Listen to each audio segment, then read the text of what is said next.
সুপ্রিয় দর্শক শ্রোতা, আপনাকে স্বাগত। আমি এখন কথা বলছি সোনাতলা উপজেলার মডেল মসজিদ থেকে।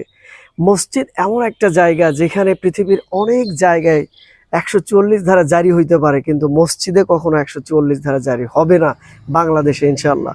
সেই জায়গা থেকে ইমামগঞ্জ যদি এই সোনাতলা উপজেলার মডেল মসজিদ থেকে কি কথা বলবেন, সেটা হচ্ছে এই উপজেলার যত সমস্যা রয়েছে সেগুলো নিয়ে কোরআন এবং হাদিসের আলোকে কথা বলবেন।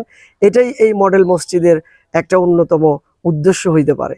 পাশাপাশি আমাদের দেশের ইমামগণ যদি গৃহপালিত ইমাম না হয়ে, অনেক সময় দেখা যায় ইমামগণ সভাপতির ভয়ে, চাকরি যাওয়ার ভয়ে বিভিন্ন কারণে কথা কোরআন হাদিস থেকে হয়তো ওইভাবে বলতে পারেন না বিভিন্ন কারণে, এবং সবচাইতে ইমামগণের বেতন, মুয়াজ্জিনের বেতন সবচাইতে কম এই বাংলাদেশে।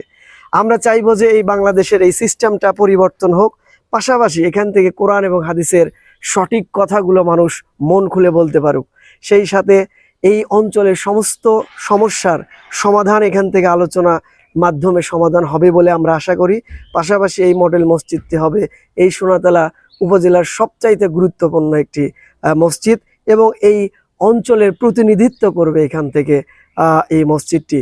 সেই আশা অবশ্যই রাখতে পারি। পাশাপাশি সমগ্র দেশের বর্তমান প্রেক্ষাপট সহ সব বিষয় নিয়ে এখানে কোরআন এবং হাদিসের আলোকে আলোচনা এবং সমাধান দুইটাই হবে বলে আশা করতেছি। আমি সোহেল ইবনে মাহবুর, সোনাতলা উপজেলা মডেল মসজিদ থেকে। আল্লাহ হাফেজ।